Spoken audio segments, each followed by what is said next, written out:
Selamat siang Sobat Karsa, jumpa lagi di acara Ngopi Sehat, Ngobrol Pintar seputar kesehatan. Bersama saya Asri Widiawati, pemandu acara di siang hari ini. Nah Sobat Karsa, pasti Sobat Karsa pernah mengenal atau mendengar apa sih orang narsis itu? Nah, ternyata di beberapa kondisi, narsis itu bisa dikategorikan sebagai gangguan kepribadian narsistik. Lalu apa sih sebenarnya gangguan kepribadian narsistik itu? Nah, di sini kita akan membahas langsung dengan psikolog dari Rumah Sakit Umum Daerah Karsa Husada Batu. Boleh dong Mbak, silahkan menyapa Sobat Karsa yang mungkin sudah bergabung di Ngopi Sehat di siang hari ini. Oke, selamat siang Sobat Karsa. Sebelumnya perkenalkan, saya Niti Desna Ramadiani, saya psikolog klinis di Rumah Sakit Umum Daerah Karsa Husada Batu. Baik, Mbak Niksi ini psikolog di Rumah Sakit Umum Daerah Karsa Husada Batu. Jadi di Poliklinik Psikolog ya Mbak ya. Betul, Untuk jam Poliklinik prakteknya ada Psikolog. Senin sampai Kamis. Sampai Jumat. Oh, Senin sampai Jumat ya. Jam 8 sampai jam 11. Baik, jam 8 sampai jam. Sampai jam 1. Oh baik, jam 8 sampai jam 1 ya Sobat Karsa. Seringkali ya Mbak kita mendengar, oh kamu itu narsistik sih, kamu kok narsis banget gitu kan ya. Nah sebenarnya apa sih gangguan kepribadian narsistik itu, mungkin bisa dijelaskan kepada Sobat Karsa? Sebelum kita ngomongin tentang gangguan kepribadian narsistik gitu ya, kalau kita dengar kata narsis itu kan seringkali diibaratkan atau dikaitkan dengan orang yang hobi selfie gitu kan ya Mbak ya. Bener Padahal sekali. sebetulnya orang selfie itu belum tentu narsis, belum tentu mengalami gangguan kepribadian narsistik. Nah, mungkin untuk sesi ini kita coba untuk membahas lebih dalam gitu ya tentang gangguan kepribadian narsistik. Nah, sebetulnya gangguan kepribadian narsistik itu apa gitu ya.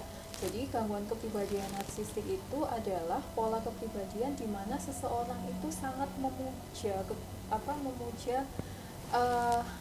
pujian gitu ya, sangat haus akan pujian gitu ya, sehingga orang itu kadang sampai mungkin memanfaatkan orang lain supaya dia mendapatkan advantage atau manfaat dari orang tersebut. Jadi ketika orang haus pujian itu kan dia akan melakukan berbagai cara gitu ya supaya untuk bisa dianggap bahwa dia itu punya kelebihan, dia itu punya punya satu hal yang lebih dari orang lain. Jadi dia itu kayak ingin dipuji terus. Betul, gitu ya Mbak ya. Baik, itu yang paling mudah dikenali pertama. Paling mudah dikenali. Jadi nggak yang suka selfie, wah kamu ini narsistik gitu, belum nggak ya? tentu. Belum tentu. Baik. Kemudian apa gangguan kepribadian narsistik ini termasuk gangguan mental Mbak sebenarnya? Atau bukan? Atau bagaimana penjelasannya? Jadi sebetulnya gangguan kepribadian narsistik itu dapat dikategorikan sebagai gangguan mental, yaitu dalam kategori gangguan kepribadian. Ya, jadi ya pribadinya orang itu yang mengalami problem seperti itu. Oh, jadi bukan mental ya Mbak ya, namun kepribadian. Iya, Gangguan kepribadian. Gangguan kepribadiannya. Salah satunya adalah kepribadian narsistik. Kepribadian narsistik. Jadi sebenarnya kalau sebelum kita membahas lebih jauh nih ya Mbak ya, ternyata kan ada gangguan mental dan juga gangguan kepribadian nih. Mungkin bisa dijelaskan sedikit ke Sobat Karsa, apa sih perbedaan dari gangguan kepribadian dan juga gangguan mental itu tadi? Oke, gini, sebetulnya gangguan mental itu kan banyak sekali.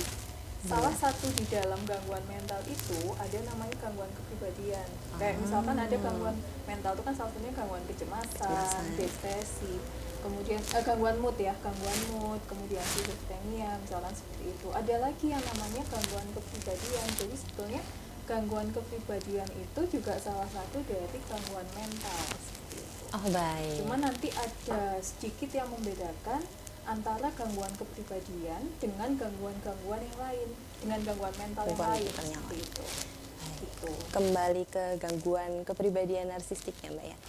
Dari kebanyakan kasus yang mungkin sebagai Mbak Niksi sebagai psikolog nih ya, banyak dijumpai itu orang yang mengalami atau menderita gangguan kepribadian narsistik itu kebanyakan menyadari bahwa dirinya itu gangguan atau tidak, atau fan-fan aja tidak menyadari hal itu. Oke. Nah inilah seperti yang tadi saya sampaikan sebelumnya ya, Gangguan kepribadian ini cukup unik ya. Agak sedikit berbeda dengan gangguan mental yang lain. Dimana kalau orang mengalami gangguan kepribadian, salah satunya adalah gangguan kepribadian narsistik, seseorang itu tidak menyadari bahwa dia itu memiliki gangguan tertentu. Jadi kalau ada istilahnya di mana seseorang yang mengalami gangguan kepribadian itu egonya adalah ego sintonik, di mana itu memang sudah dia menganggap bahwa itu adalah bagian alami dari dirinya. Jadi kalau yang gangguan mental yang lain itu termasuk dalam ego distonik, di mana orang itu menyadari bahwa itu bukan bagian diriku. Jadi orang akan merasa nggak nyaman dengan situasi. Dengan situasi Berbeda dengan tersebut. gangguan kepribadian, di mana orang itu memiliki ego sintonik yang itu dia anggap sebagai bagian alami dari dirinya. Oh, nggak merasa ya Mbak ya, nggak menyadari kalau dia itu sedang mengalami gangguan kepribadian narsistik. Baik, jadi Jadi yang merasakan orang oh gitu, jadi wah ini ada narsistik ini gitu. Mungkin habis ini bisa dijelaskan apa sih gejala dan juga ciri-ciri dari orang yang terkena gangguan kepribadian narsistik ya Mbak ya. Tapi sebelum itu, mari kita menunggu Sobat Kars yang lain bergabung. Jangan lupa untuk tetap stay di channel kami. Terima kasih.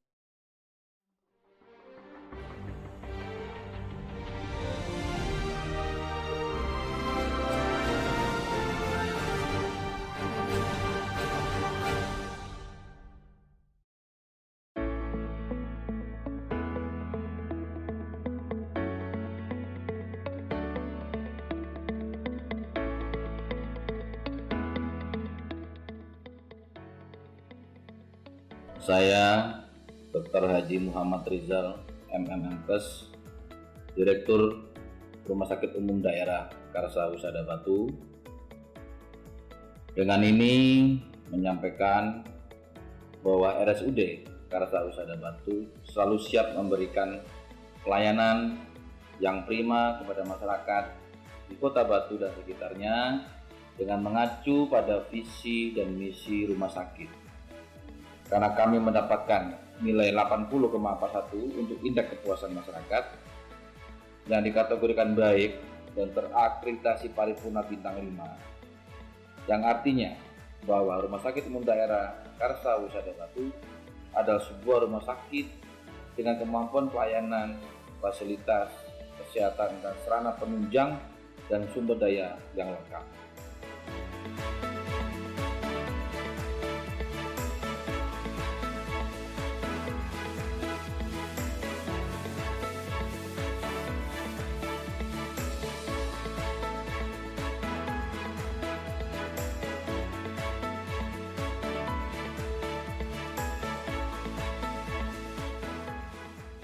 Rumah Sakit Umum Daerah Karsa Husada Batu hadir untuk memberikan pelayanan bagi masyarakat dengan standar pelayanan yang tinggi dan fasilitas yang memadai. Rumah Sakit Umum Daerah Karsa Husada Batu selalu memberikan pelayanan prima agar menjadi rumah sakit pilihan utama masyarakat. Oke Sobat Karsa, tadi kita udah membahas tentang apa sih gangguan kepribadian narsistik itu. Nah, kemudian belum dijelaskan ya Mbak gejala-gejala dari orang yang terkena gangguan kepribadian narsistik itu. Mungkin bisa dijelaskan kepada Sobat Karsa yang bergabung. Oke.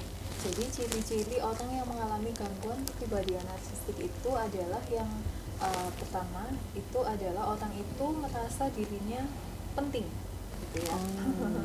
Merasa dirinya penting sehingga dia membutuhkan untuk validasi dari orang lain. Dia merasa bahwa pikirannya itu dipenuhi atau preokupasi dengan kesuksesan, kemudian mungkin juga kecantikan, kecerdasan, bahwa dirinya itu punya kelebihan deh dibandingkan sama orang lain. Betul. Sehingga orang itu kalau misalkan ada orang lain yang dirasa ibaratnya seolah menyaingi dia, lebih unggul dia gitu. merasa terganggu dengan situasi itu. Kemudian orang-orang dengan ciri kepribadian atau gangguan kepribadian narsistik ini biasanya mereka itu kurang empati ya sama orang lain, mereka akan memanfaatkan orang lain, bahkan mungkin kadang juga sampai mengintimidasi orang lain. Karena kan orang dengan gangguan kepribadian narsistik itu ingin dirinya itu di atas terus nih, maksudnya ingin dirinya itu merasa penting, sehingga dia akan melakukan berbagai cara untuk membuat orang-orang di sekitarnya itu mungkin merasa ini loh, orang ini ya emang penting, butuh butuh diakui, dipuji, butuh validasi. seperti itu sih Mbak. Oh yang gitu bisa ya. di- Jadi kebanyakan dari gejala-gejala orang yang mengalami atau mengidap gangguan kepribadian narsistik itu yang pertama merasa paling unggul dan paling penting, yang kedua ingin merasa selalu untuk menjadi yang terbaik dari yang terbaik gitu ya, merasa tersaingi gitu ya Mbak. Kalau semisal ada yang lebih baik lagi dari dirinya. Jadi Baik. kadang itu orang dengan gangguan kepribadian narsistik itu akan mudah iri sama orang lain, karena dia nggak mau nih orang lain tuh merasa orang lain lebih unggul dari Dirinya si itu kan. orang ini. Kayak Benar. gitu. Dari gejala-gejala tersebut mungkin ada nggak sih Mbak faktor atau penyebab dari orang itu kok bisa mengalami gangguan kepribadian narsistik seperti itu? Tentu saja orang yang mengalami gangguan kepribadian narsistik dan apapun gangguan mental yang lain itu kan tidak lepas gitu ya dari proses perkembangan dia, dari mungkin dari dia kecil sampai dia dewasa saat ini gitu ya. Untuk gangguan kepribadian narsistik ini biasanya memang orang-orang yang mengalami ini itu ada kondisi keluarga yang kurang support gitu ya. Jadi misalkan orang tuanya ya, misalkan orang tuanya ini mungkin dulunya itu terbiasa untuk menuruti apapun maunya si anak misalkan ya, sehingga self esteem anak ini atau harga diri anak ini berkembang terlalu besar ya untuk dirinya. Jadi dia merasa dirinya itu penting. Itu sampai lupa bahwa sebetulnya kan ada orang lain juga di sekitarnya, jadi dia lebih mementingkan dirinya sendiri. Itu salah satu faktor. Kemudian yang kedua adalah ada juga yang terkadang itu orang yang mengalami gangguan kepribadian narsistik itu justru sebagai topeng bahwa dia itu sebetulnya nggak mampu. Betul. Nah, topeng dia bahwa dia itu nggak mampu, sehingga dia menunjukkan bahwa dirinya itu punya power, punya kekuatan dengan cara salah satunya lagi bisa mengintimidasi orang seperti itu. Pola asuh sama Ya, pola asuh bisa. sama apa tadi yang satunya Mbak? Yang kedua Defense mechanism. defense. Sebagai bentuk Bahasa awamnya. pertahanan diri. Oke. Sebagai bentuk pertahanan diri. Jadi dari gejala-gejala tadi didapati penyebab ya Mbak ya, dari penyebab yang banyak secara umum mungkin diambil dua penyebab yang dijelaskan Mbak Nixi tadi. Yang pertama mungkin karena pola asuh, yang kedua karena sebagai bentuk mekanisme pertahanan diri. baik, pertahanan dirinya. Ya, betul. Bahwa dia tidak mampu tapi Sebetulnya tidak mampu, tetapi dia menutupi itu dengan cara menunjukkan bahwa dia punya power, menunjukkan bahwa dia punya kuasa baik. orang lain, sehingga akhirnya kenapa kok orang dengan gangguan kepribadian narsistik ini cenderung untuk mengintimidasi orang, karena itu untuk menutupi rasa kerentanan dia, menutupi ketidakmampuannya. ketidakmampuannya. Ya. Baik. Mungkin dari gangguan kepribadian narsistik ini bisa berimbas pada kesehatan jasmani Mbak, atau mungkin gangguan yang lain mungkin seperti itu. Mungkin bisa dijelaskan hubungannya ada atau tidak? Oke. Sangat mungkin ya. Beberapa literatur juga menunjukkan bahwa salah satu yang sering sekali mengalami gangguan kepribadian adalah ketika seseorang itu istilahnya terobsesi gitu ya dengan kecantikan. Nah, kalau misalkan orang itu sudah terobsesi dengan kecantikan, kan ada kemungkinan orang itu mungkin sangat concern dengan penampilannya, sehingga akhirnya dia mungkin arahnya ke diet ketat, sehingga menyebabkan atau mengarah ke anoreksia. Itu juga bisa jadi. Bisa jadi. Kemudian juga barangkali ketika orang itu atau seseorang yang mengalami gangguan kepribadian narsistik itu apa namanya, orang yang mengalami gangguan kepribadian narsistik itu juga rentan juga bisa mengalami yang namanya gangguan kecemasan, karena ketika dia tidak mendapatkan apa yang dia harapkan, bisa jadi dia akan arahnya ke overthinking nih. Aduh. Itu juga kan akhirnya nanti mengarah ke yang namanya gangguan kecemasan. Oh, jadi gangguan kepribadian ini tidak menutup kemungkinan seseorang akan mengalami gangguan mental yang lain. Gitu, Mbak. Jadi nggak menutup kemungkinan ya Mbak, dari gangguan kepribadian narsistik ke mental, ke gangguan kecemasan itu tadi yang seperti dicontohkan seperti tadi. Baik, kan banyak nih ya Mbak, banyak di sekitar kita nih orang yang mungkin memiliki gejala atau ciri-ciri dari gangguan kepribadian narsistik ini tadi. Nah, bagaimana sih kalau misal kita kan normal ya, ya belum tentu juga kan dari narsistik tadi kan, kalau orang narsistik kan nggak merasa kalau dirinya narsistik. Nah, kita merasa normal, kemudian di sekitar kita itu kok sesuai dengan gejala yang dijelaskan Mbak Niksi gitu ya mungkin. Itu bagaimana Mbak kita menanggapi atau kita berperilaku di sekitar pasien atau orang yang mengidap gangguan kepribadian narsistik? Karena menghadapi orang dengan gangguan narsistik ini agak sedikit unik ya Mbak ya, di mana orang itu tidak menyadari bahwa dirinya bermasalah, sehingga yang merasakan dampaknya biasanya orang-orang di sekitar. Otomatis ya orang-orang di sekitar ini yang perlu untuk bisa mengendalikan, istilahnya itu mengendalikan perilaku individu sendiri, bukan mengendalikan orang yang mengalami gangguan kepribadian itu. Salah satunya yang jelas atau yang paling penting yang bisa dilakukan adalah jangan lupa membuat batasan, gitu ya.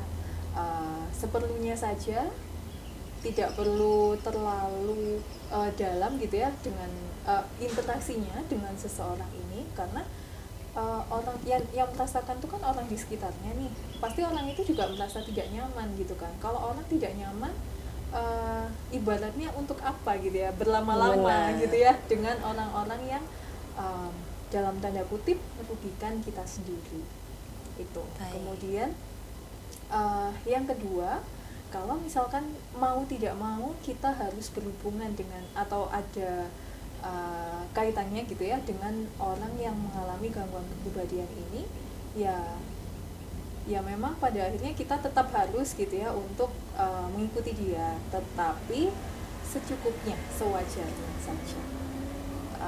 Jangan lupa bahwa diri kita itu juga penting gitu ya, diri kita itu juga perlu untuk dijaga, dirawat kesehatan mentalnya. Karena terlalu banyak berhubungan. Betul, jadi nggak perlu deh kita capek-capek berhubungan sama orang yang istilahnya merugikan diri kita sendiri. Keren sekali. Jadi pada intinya untuk menghadapi orang dengan gangguan kepribadian narsistik itu tadi, kita harus menjaga batasan gitu ya. Sewajarnya, secukupnya gitu ya untuk menghadapi pengidap gangguan kepribadian narsistik ini. Seperti itu. Baik Sobat Karsa, sebelumnya terima kasih kepada Mbak Niksi sudah meluangkan informasi dan sharing informasi kepada Sobat Karsa yang mungkin sedang bergabung di siang hari ini. Dan untuk Sobat Karsa, untuk mendapatkan informasi terbaru tentang rumah sakit kami, jangan lupa untuk mengunjungi media sosial kami di @rsud Karsa Husada Batu, dan tetap sehat. Terima kasih telah ngopi sehat di siang hari ini. Semoga informasi yang kami berikan bermanfaat dan salam sehat.